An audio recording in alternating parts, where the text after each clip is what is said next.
काय करू बा, माझा ऊस तसाच आहे आणि माझा हरभरा पण गहू पण त्याच पोझिशनचा आहे. आणि पाया गेलं तर माझ्या पुतण्याचा हा ऊस पायासारखा आहे.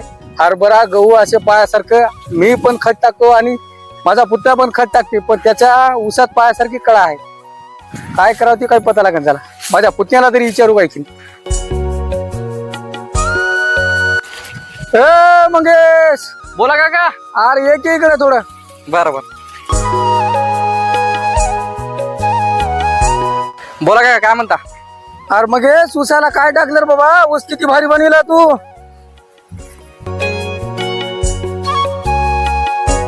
दरवर्षी प्रमाणे आपण दोघं एकच पीक लागतो, दरवर्षी एकच खत टाकतो. तुझं पीक बनते, माझं पीक का बनत नाही?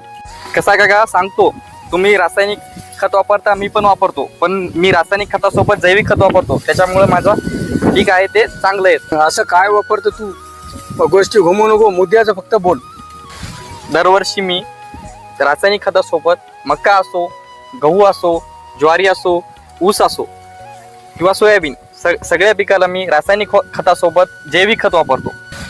तरी पण तू असं कोणतं खत वापरतोस? काका, असं कोणतं गाव नाही जिथं बायोफॅक्टर कंपनीचं नाव नाही. हा, बायोफॅक्टर कंपनी मी तर नाही ऐकली आता. पण बायोफॅक्टर कंपनी अशी एक आहे जी मातीपासून ते पिकांच्या शेवटच्या टोकापर्यंत काम करते. आता खत काय वापरत ते सांग बाबा. 10-20 सोबत बायोफॅक्टर कंपनीचं डिओ आणि ट्रायो वापरलं. हा, याचे काय फायदे? याचे फायदे: पिकांची एकसारखी वाढ, पानांची वाढ, काळोखी, त्याच्यानंतर अन्नद्रव्ये पूर्णपणे पिकाला मिळते. हे कुठे भेटते? सचिन कृषी सेवा केंद्र, पळसा इथे भेटते.